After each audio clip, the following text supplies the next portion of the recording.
สวัสดีครัสวัสดีครับบยินดีต้อนรับเข้าสู่พวกเราชาแนลแฟนบอยจ้า กลับมาแล้วกับการเมามอยในคลิปตีแคปนี้ใช่จ้าของเวดโด101แรงโน้มถ่วงเธอแรงโน้มถ่วงลุงประโยคที่ลุงชอบเลยขอประโยคที่ลุงชอบก่อนเลยผมรู้จักกับดวงดาวตั้งหลายดวงแต่ไม่เห็นสนิทกันเลยนี่ครับแบบเลิศน่าอืคือมคือมันเป็นประโยคธรรมดาที่เราฟังแล้วเอ้ยเอมมี่มันกำลังจีบคนนี้อยู่อือ่ะมฉันหรือเขาไม่ได้ตั้งใจจะจีบแต่แค่พูดในเชิงทฤษฎีเฉยๆคือความเป็นจริงไม่ค่ะไม่เถียงหรอกคือค่ะมันคือจีบนั่นแหละมันคือจีบมันค่ะคือเหมือนคนมาขอเบอร์แล้วเราไม่อยากให้อ่ะนึกออกไหมคือประมาณออันแรย่างนั้นอ่ะ กอ่ะอันแรกอ่ะยังมีความรู้สึกว่าเนิร์ดอยู่อืมคือนึกออกไหมได้ยินรอบแรกอันประโยชน์ที่ลุงบอกเนี่ยฟีลลิ่งอ่ะตอนนั้นยังแบบก็จีบนะแต่ยังไม่ได้เขาเรียกอะไรมีกลิ่นแล้วกันมีกลิ่นจีอยากบทำความรู้จักอะเอเจ๊จุกก็คืออเจ๊จุกมันเป็นอยู่เขาก็ถามชื่อถูกไหมอืมแล้วนิรันดร์ดันไม่บอกดันไปพูดบอกว่าก็ไม่ได้สนิทกันนี่ไม่ต้องรู้จัอืมกหรอกคือคนเหมือนอย่างที่ลุงบอกอะเหมือนสมมุติว่าเราอยากจะรู้จักคนนี้เราจะเดินไปขอเบอร์ขอIGขอไลน์ใช่ปะแล้วเขาไม่ให้อ่ะเพราะไม่สนิทกันอะไรอย่างเงี้ยอันนี้ก็เหมือนกันเนี่ยก็ผมไม่ได้สนิทไม่ผมรู้จักดวงดาวตั้งหลายดวงแต่ก็ไม่ได้สนิทกันนี่ครับอืมก็คือจีบแหละแต่ว่ามันเป็นวิธีการพูด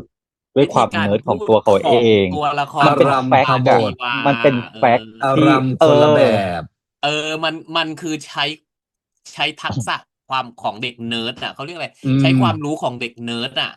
เออมาเปเขาลี่ยนก็เป็นวิเป็นทักษะธีของเขาอะเนอะในการเข้าหาของเขาอะไรอย่างเงี้ยมันดูแล้วมันน่ารักอ่ะมันลุงเท่ชอบนะใช่ไหมอืฉันชอบมันมนี้อันไหนผมไม่ได้สนใจแต่ดวงดาวนะครับ ว้าวผมสนใจ นิผมรัสนใจนดร์นะครับนิรันดร์น่าด้วย เห็นไหมล่ะเนี่ยเจ๊จุกลุงถึงบอกว่ามันจีบตั้งแต่ตอนนั้นแล้วไงเออคือตอนนั้นน่ะยังไม่มีไอ้ชัวร์แต่ตอนนี้กูชัวร์แล้วค่ะเออแล้วยิ่งพอมาเจอประโยคนี้อ้าวเนี่ยอือีเด็กเนี่ยตามมจีบพี่เขาชัอืวร์ มโอ้ไม่รู้ประหนูทับใจอะไรตอนไหนประทับใจที่เขาล้มลงมาทับนางหรือว่าประทับใจตหรือมาอนที่เขาไปตอนช่วยช่วยไม่ไม่มันก็ต้องดูรู้นะเขายังไม่รู้ไงแต่มันลุงอ่ะคิดว่านางน่าจะประทับใจตั้งแต่ตอนเขาลงมาทับนางแล้วนะเห็นไหมมันแรงโน้มล่ะถ่วงอะมันมีจังหวะแอบมองอ่ะเอเนี่ยอแล้วนางดันเชื่อเรื่องพวกนี้ด้วยไงแล้วนางก็คงเชื่อว่าเนี่ยเพราะแรงโน้มถ่วงอ่ะเลยทำให้คนพาคนนี้มาเออมันคือจักรวาลเหมือนอย่างที่อาจารย์บริบูรณ์บอกใช่เออไหมชื่ออาจารย์บริบูใช่รณ์นะชื่อบริบูรณ์มันอยู่รอบเนี่ยตัวไง แล้วยิ่งพอชื่อพวกเนี้ยลุงก็เลยคิดว่าเอ๊ะหรือว่ามันย้อนยุคว่าพ่อบริบูรณ์อ่ะนึกออกปะ ยุคเก้าตักเหรอศูนย์นำชื่อบริบูรณ์ชื่ออะไรพวกเนี้ยมันโทชื่อพวกนี้ษมันเยอะไงชื่อเหมาะเกับอาจารย์แล้วออค่ะคือมันเป็นแรงโน้มถ่วงที่มันลงมาพอดีด้วยแล้วก็นี่เฮ้ยมันโอเคนะเพราะว่าตัวของนิรันดร์เองก็เล่นยูโดที่มันก็ต้องใช้แรงโน้มถ่วงเออใช่ซึ่งลุงก็เลยคิดว่ายายชีวานางก็เลยคิดว่าเนี่ยแรงโน้มถ่วงอ่ะส่งคนคนเนี้ยมาให้นางอ่านึกออกปะเพราะนางเป็นคนลุงคะลุงฮะลุงจะเรียกชื่อจริงลุงต้องเรียกชื่อเล่นปานชีวาเหรอชื่อปานชีวา ชื่อเล่นยาวกว่าชื่อจริงอ่ะลูก ถูก ชื่อเล่น ชื่ออะไรนั่นแหละลุงชื่อเล่นชื่อปานว่าน่ะเพราะชีวาชื่อจริว่านางงคือชีวานางเป็นคนเชื่อเรื่องพวกนี้ไงแรงโน้มถ่วงการอะไรพวกนี้ใช่ปะล่ะแล้วทีเนี้ยอ่ะ เนี่ยโลกมันดึงดูดคนคนเนี้ยมาให้นางเนี่ยแล้วลุเห็งว่านด้วยนางอะเล็งตั้งแต่ตอนนั้นแหละเห็นด้วยว่าตั้งแต่ตอนที่ล้มทับตรงนั้นแต่แรงดึงดูดเพราะว่านางเวลานิรันดร์เรียกชื่อนางเรียกนางเรียกแว่นไม่ยอมนะอืแต่พอเรียกมแรงโน้มถ่วงปุ๊บได้ไม่เป็นไรฉันเออมีทฤษฎีอีกทฤษฎีหนึ่งว่ายังไงมันไม่ใช่แค่ชอบแค่ไอ้หล่นลงมานั่งหรอก ชอบมาก่อนเนาะชอบมาก่อนเพราะว่าอยู่แถวเดียวกันเขาเพิ่งจะมาเปิดตเอออนสุดท้ายนะก็ไม่จ๊ะแน่นะเจ๊จุเอย่าลืมกนะจ๊ะอย่าลืมนะชอบจ๊ะแอบชอบพี่ข้างบ้านเออเนี้ยเหรออะไรอย่างนี้หรือเปล่าอย่าลืมว้านะจ๊ะยมันไม่ใช่แค่หล่นลงมาเฉยๆนะจ๊ะแล้วจะมาก็ไม่แน่ถูกใจเขาเด็กเนิร์ดอาจจะแอบชอบนะจ๊ะมาตั้งนานแล้วแต่ไม่เคยมีโอกาสได้คุยถูกต้อจนแรงงโน้มถ่วงเนี่ยทำให้นางได้ถูคุยกต้อกันงถูกเออต้อก็งเป็นไปได้ เออ ว้ายพี่ชมรมกีฬาสุดเท่ ยูโดพี่ข้างยูโดบ้านอยู่พี่ชมรข้างบ้ามกีฬานตัวยอเออดด้วยนะ เออทีมชากับน้องเด็กติเลยนะเนิร์ดตัวยเออดออีกคนนึงอะไรอย่างงี้เอนี่อทฤษฎีนี้ทฤษฎีของเจคมีโอกาสซื้อเปล่ามีโอกาสซื้อเปล่าหลายเปอร์เซ็เอนต์อเพเพราะว่าอยู่ราะว่าไม่หรอกซอยบ้าจริงๆแล้วนก็ซอยเดียวมันกันมีนู่นนั่นหินนี่มาสุดท้ายคือกับทางเดียวกันแล้วก็แบบก็ก็คือเมื่อก่อนก็อยู่ใกล้กันอาจจะไม่ไม่รู้เลไม่เคยมียไม่เคยมีแรงโน้มถ่วงเพราะไม่ได้สนใจไงหคืออีกคนหนึ่งหมายไม่สนใจ ถึงตัวนิรันดร์น่ะไม่ได้สนใจเพราะว่าใครก็เหมือนใครคนใดคนหนึ่งเพื่อนร่วมทางเฉยๆก็เลยไม่ได้ไปถูสนใจอะกคือเออก็ไม่แน่ไม่แน่ วายแล้วถ้าพี่แชมป์จับแฟลชใส่มากูต้องตายแล้วจะบอกให้อ่ะเวลาแฟลก็ไม่แน่ชแล้วว้าแอบมองวอย่างนี้เลยนะอยู่ตั้งนานแอเออบมองเธออยู่อะไรตั้งนาอย่างเงี้ยแล้วก็แฟลนชใส่เข้าไปจับคือกูต้องตาจริงยนะลุก็เป็นไปงได้แอบชอบพี่ข้างบ้านก็เป็นไปได้นะเจ๊จุกว้าจริงๆอาจจะเป็นเพื่อนบ้านกันก็ได้แต่นางไม่รู้ไงเเออไม่ออสนใจอย่างเงี้ยเพราะนางไม่เคไม่ค่อยแบบยสนใจเหมือนมาก่อนไงนิรันดร์เองไม่อืเคยสนใจมมาอืก่อนมอะไรอย่างเงี้ยอืมตายห่าเลยนะตายห่าโอ้เลิศนะแล้วไม่ใช่เลิศนะไปยืนเต้นอยู่หน้าเวทีแล้วก็ถอยหลังมาเหยียบไม่เท้าใช่ค่ะไว้หอ๋อยุดค่ะไม่ใช่ค่ะ คนละเรื่องอ๋อ ค่ะใจเย็นค่ะ คนละเรื่องเหรอคนละเรื่อง ใจเย็นค่ะ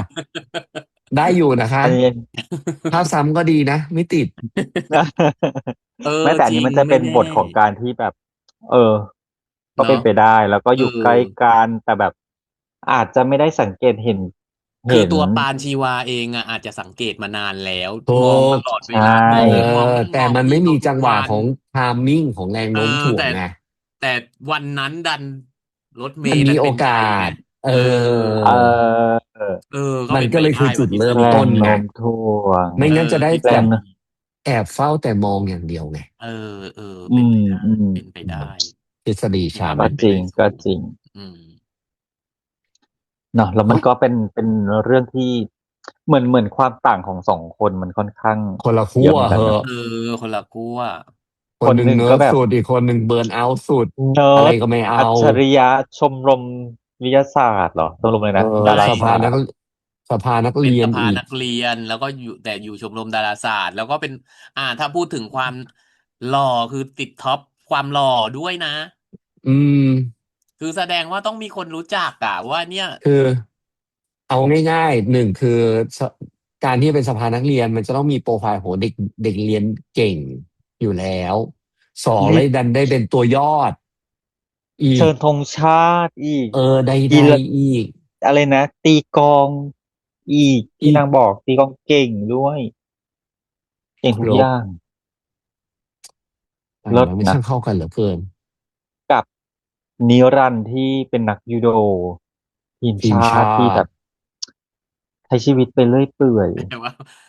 อะไรนะความรู้มันไม่เข้าหัวพี่อุ้ยจริงเธอชอบมาก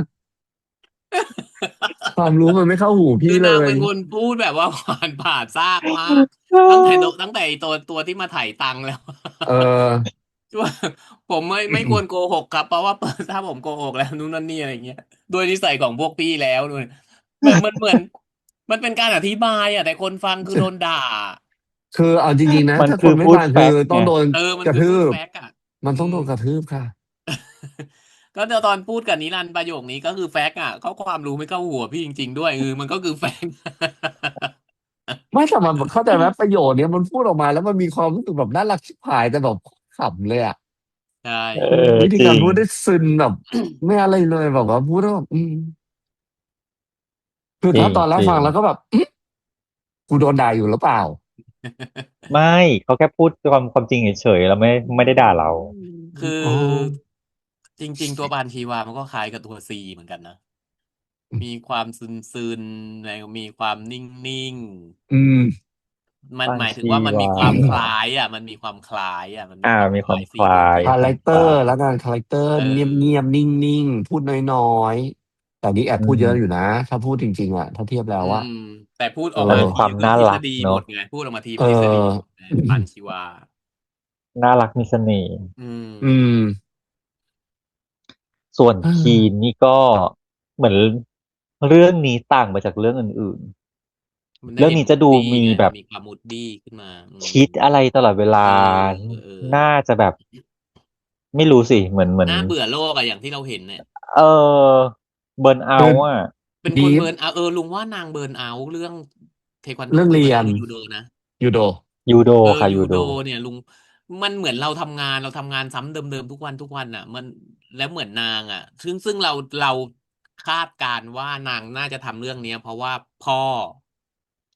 แต่ใช่แล้วนางก็บอกว่านางก็ไม่ได้รู้สึกว่าชอบไม่ได้รู้สึกด้วยปะชอบแล้วทีเนี้ยทำมาซ้ำๆเดิมๆแบบมันทำไปมีความเบิร์นเรื่อยๆอ่ะเอาท์อ่ะคือทำแล้วดันทำได้ดีไงต่อือให้มเป็นสิ่งที่ตัวเองทีมไม่ชอบแต่ชาติเลยนะทำแล้วดันทำได้ดีแต่ทีเนี้ยคืออย่างที่บอกแหละ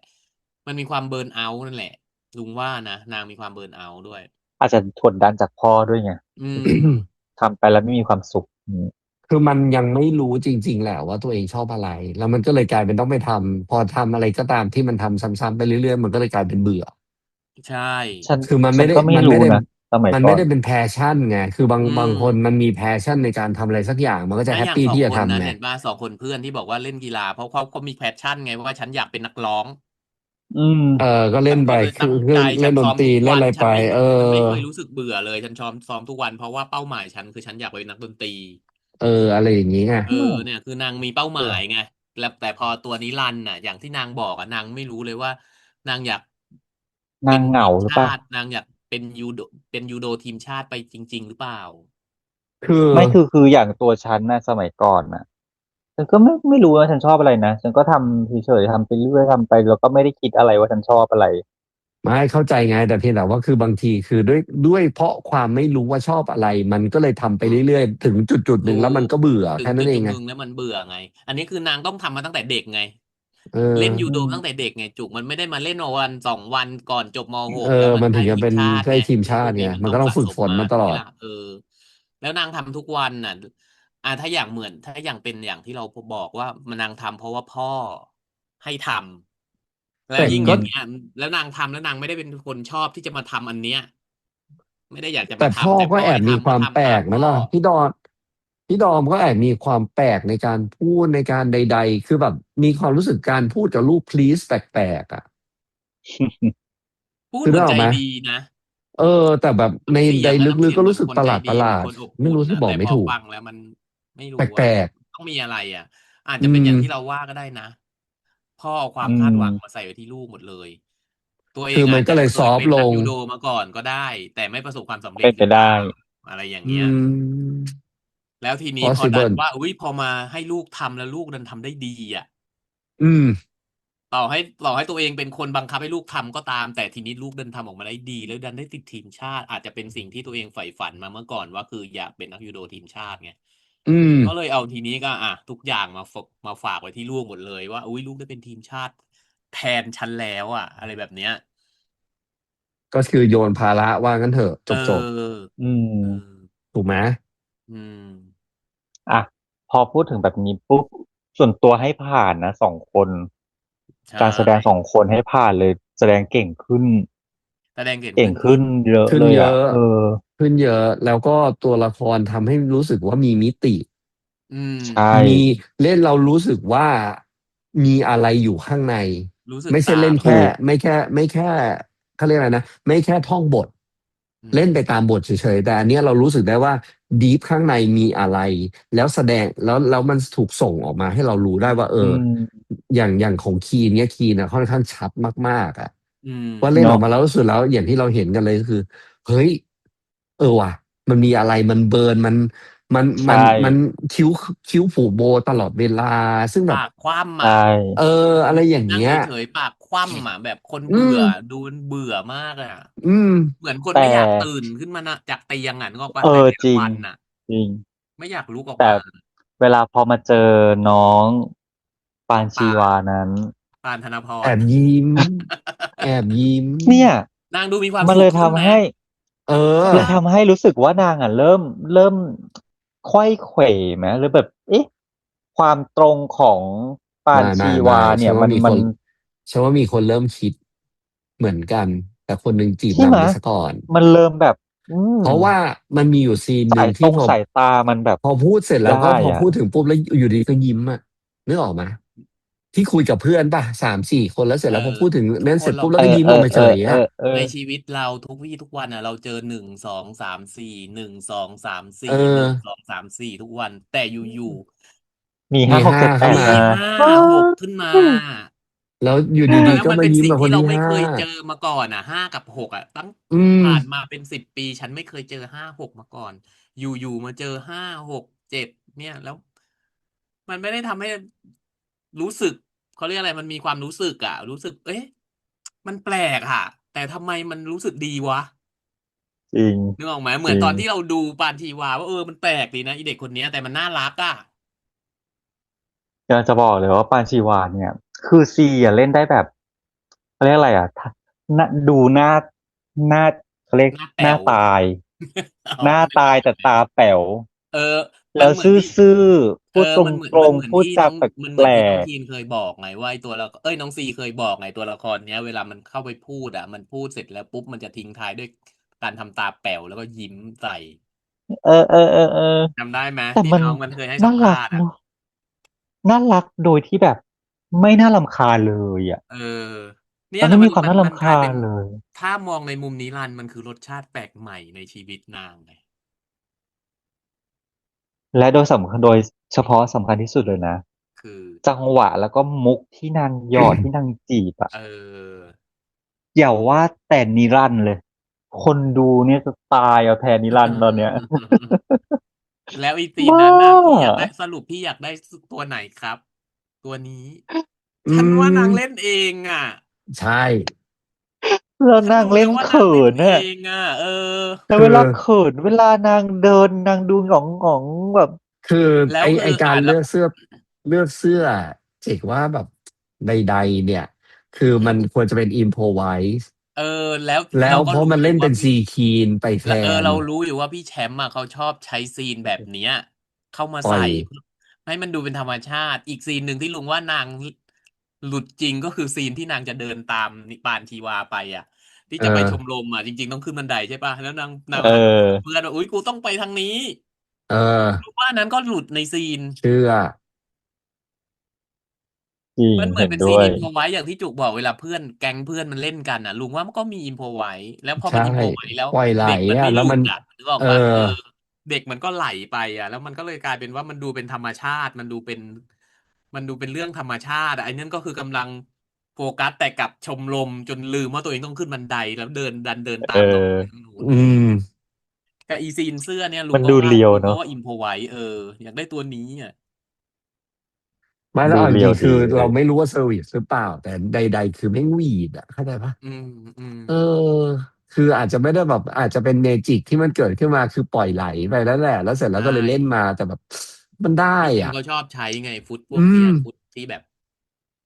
มันจากประสบเป็นเสน่การณ์ที่เราห์แบบเคยดูซีหนึ่งอะรีส์ของพี่แชมป์มาเนาะมันเป็นเสน่ห์แบบหนึ่งไงเแล้วมันออมันรู้สึกทำงานอ่ะมันไม่ได้อืมันไม่ได้เอาซีมนมันไม่ได้เอาฟุตที่หลุดจนน่าเกลียดอ่ะนึกออกเออปะมันเป็นฟุตที่หลุดจนดูแล้วมันเป็นธรรมชาติของคนน่ะ อืมโบ๊ะบ้าหน่อยๆอะไรมันสาอย่างเงี้ยมารถหลุดได้คนเรามันเดินทางผิดได้เพราะมันกำลังคิดในดึงหัวอะไรอยู่ตลอดเวลาเนาะเออมันก็สามารถเดินอ้าวจะไปทางนี้นี่หว่าอะไรอย่างเงี้ยมันมีเโอกาสเป็นไปได้ออไงอะไรอย่างเงี้ยอืม น่ารักอ่ะเก๋อันนี้คืออ่ะเราพูดจริงในจริงถ้ามันเป็นแบบนั้นเนาะถ้ามันอืมเป็นแบบนั้นใช่การคาดเดาเอาแล้วก็มาลองคิดที่เราคุยกันตอนแรกของตอนดูซีรีส์เลยว่าสรุปแล้วเนี้ยมันคือการเล่าย้อนหรืออาจจะเล่ายังไงอาจจะเหมือนที่เจ๊จุกกับเจกบอกอาจจะเล่าย้อนนั่นแหละแต่ว่าอีซีนเปิดที่นั่งกินโต๊ะจีนมันคือมันฟิวเจอร์คือในอมันคือในอนาคต นาคตเออมันคืออาจจะเป็นปี25702575อะไรอย่างเงี้ยแล้วก็เล่าย้อนมาที่2569อะไรอย่างเงี้ยลุงก็เริ่มไม่เริ่มคิแต่ว่ามันมีดอย่างนั้น30 ปีป่ะใช่ไหมเหมือนจะอะไรสักอย่างเพราะมันที่แบบว่าเพราะว่าไอ้ที่นั่งกินโต๊ะจีนอะน้องดาวมันพูดแค่ว่าหางฮันเล่เราอายุ35แล้วประมาณนี้ป่ะหรือว่าอีกสามอ๋อสิบห้าปีข้างหน้าวะอะไรสักอย่างอ่ะอะไรอย่างที่เงี้ยดาวหางที่มันมีฮันเล่มันจะมาอีกรอบนึงจะมาอีกรอบนึงเอ่อใช่อีกใช่เพราะว่า35ประมาณ30 ปีที่ดาวหางฮันเล่มันจะมาอีกรอบหนึ่งฉันยังบอกเลยโอ้ตอนนั้นฉันคงตายแล้วล่ะฉันคงไม่อยู่แล้วไงเพราะฉะนั้นเนี่ยซึ่งถ้าเทียบด้วยอัตราปีมันก็คือมันผ่านมาแล้วโดยประมาณทุก40เพราะเพราะมันว่าตอนเนี้ยน้องมัน70 กว่าปีมหถูกไหมล่ะกใช่ไหมในซีนน่ะน้องมันม .6 กันอยู่ใช่ไหมน้องเออไอ้นิรันดร์อะไรวะ นิรันดร์น่ะปานชีวาเอนิอรันดร์นิรันดร์น่ะอยู่ม.6แต่ชีวาม.5ถูกไหมใช่ ก็คืออืมแล้วจบมาแล้วที่นั่งบนโต๊ะนางบอกว่าตัวอาชิได้ไปเป็นศิลปินแล้วใช่ซึ่งอืมก็ไม่น่าจะเกิน30ป่ะอายุอะไรอย่างเงี้ยอยู่ในช่วงนั้นน่ะ ก็20 กว่าจะแบบจบมหา20ลัยหรือ30มหาลัยใดๆมันซึ่งก็ก็เป็นแล้อาจวอะไรเงี้ยเป็นไปได้ที่แบบว่ามันคือเหตุการณ์ในอนาคตในปีในอนาคตอีก75 76อะไรอสิบย่างเงี้ยกว่าปี 10 กว่าปีใช่อะไรเงี้ยแล้วก็เล่าเพราะว่าย้อนมาฉันไปดูละฉันไปเสิร์ชหามาเมื่อกี้ว่าอืมดาวหางฮันเล่มันจะวนมาอีกที2604ตายอ๋อแล้วตอนนั้นฉันคงเป็นเท่ากระ2604ดูกมา ไม่ยังไม่เป็นเท่ากระอาจจะไม่ได้เป็นเท่ากระดูกหรอกคือไม่รู้อยู่กลุ่มที่เท่าไหร่แบบนั้น ฉันไปเป็นดาว เหรอไม่ได้ไปเป็นดาวหรอกค่ะพวไม่กเรา หรอกค่ะคือฉัน ฉันค่อนจะไปเป็นข้างมั่นใจดาวโดว่าดเด่นอยู่บนลฟ้า เราไม่งไปมีโอกาสก็เจอได้ขึ้นข้างบนกันค่ะเลยค่ะเจจู ลงไปเจอกันค่ะ เราไม่มีโอฉันจะกาสได้ขึ้นไปเป็นข้างบนเลยดาวโดเราคิดว่า ดเด่น อุ๊ยแต่เราไม่รู้ว่าจะได้เจอกันหรือเปล่าแค่นั้นเพราะอาจจะไม่ได้อยู่หลุมเดียวคนละกัน ขุม กระทะนี่มันอาจจะต้องคนละใบเพราะเออมันแน่นมากอะไรอย่างงี้ไม่ตายแล้วอืมนั่นแหละเก็จะเป็นไปออได้ทฤษฎีนั้นเพราะว่าเขาก็ตอนแรกอะที่เราเห็นในกระเป๋านักเรียนอะไรเงี้ยมันเป็นมันยังดูแบบกระเอ๊ะเป๋ามันย้อเนาะนี่มันนจาขอบอยู่มันมีอะหนังสือหนังสือเพลเพลหนังงงอะไรสือเพลเงี้ยงอะอะไรแบไรเงี้ยบเนี้ยแล้วอยู่ๆตัวละครของอ่างเปาก็บอกว่ากูอยากออกเทปอะเแล้วบอกออออกเทปนี่คือยุค90แล้วนะแล้วอยู่ๆใช่นี่บอกว่าอืเดี๋ยวนี้ก็ม ไม่มีเทปแล้วจ้ะ เออมันก็คือใส่ความจบเลย90เข้ามาด้วยแหละ เอออือาจจะแต่เพราะบางแบบว่าอ c เซสซอรี่บางอย่างมันก็ไม่มีในช่วงนั้นอยู่แล้วไงเห็นอืปะล่ะพัดลมเป่าม คอใดๆเออพวกพัดนี้มันยังเป็นลมเป่าคอของปัจจุบันี่มันมีช่วงนนี้ด้วยซ้ใช่ไหมป้ายรถเมล์มันปัจจุบันหมดอะไรำอย่างเงี้ยมันเป็นปัจจุบันหมดไงมันก็เลเยคิดว่าใช่ออถ้างั้นที่สิ่งที่เป็นไปได้ที่สุดคือเล่าเหตุการณ์ตอนตอนที่กินโต๊ะจีนคือเรื่องในอนาคตอืมถูกอืมเนาะและที่ชอบมากที่สุดของอีพีนี้เลยก็คือเกิดเรื่องไวมากอืมไม่ลีลาเลยแบบเริ่มมาอาจเหมือนจะเป็นสูตรสำเร็จเนอะที่แบบเอ้ยรุ่นพี่มาช่วยจากจากพวกเก๊งเกเรนู่นนี่แล้วเดี๋ยวแล้วก็ประทัมีบใจรักกันกับหักมุมโดยการที่จีบเลยขอจบอีพีจีบด้วยจีบเลยประเด็นคือขอจีบด้วยนะไม่ได้แอบจีบตรงถ้าเลยยังเป็นลุกอันเรื่องอื่นๆเงี้ยอุ้ยแอบตามไปจีบตามเไปให้เขาเห็นออนู่นนั่นนี่ไปทำมันได้ดีทำนี่ชอไปบต่อต่อยอต่อจริงต่อเถียงอะกับเขาอะไรอย่างเงี้ย โอ้โหอันนี่คือแบบ นี่คือขออยากสุดรู้เลยยอดเลยนะว่า EP หน้าเนี่ยจะคนยังไงต่อถูกจีบถูกว่าจะว่ายังไง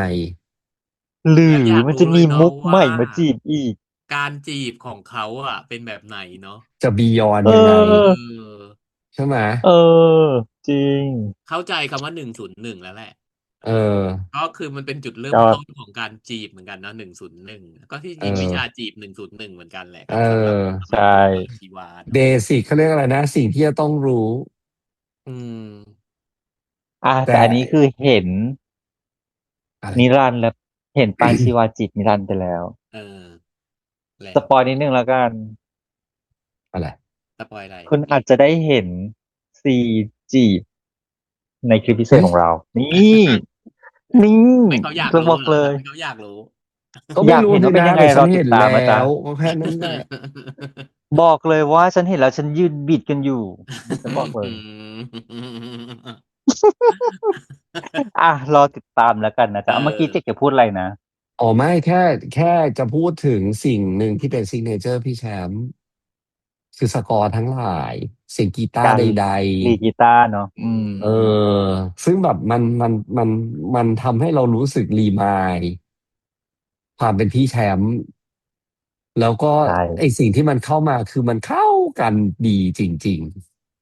อืมอืมเข้ากันดีทุกๆใช่ไหมอ่าใช่นะนั่นแหละก็ที่จะบอกประมาณนี้ถือว่า EP 1สอบผ่านมาก เนาะมากแล้วก็น่าตีรักหัวเข้าบ้านเลยชออยากดูบต่อเลย EP ชอสองบเลยอะไรอย่างนี้เนาะแล้วทุกคนล่ะครับคิดเห็นยังไงกับ EP 1ของเรื่องนี้บ้างเนอะมาพูดมาคุยกับพวกเราได้นะครับแล้วก็เมาส์มอย กับพวกเรายังไงในช่องทางอื่นก็ฝากติดแท็กใต้คลิปนี้หาพวกเราก็ได้ด้วยหรือเราติดแท็กใใต้คดๆใน ลิปนี้ก็ X ได้ก็ไดอาจา้รย์ใช่แล้วก็ฝากกดไลค์กดแชร์เนาะให้เพื่อนๆมาดูด้วยกันสนุกสนานร่วมกันนะครับ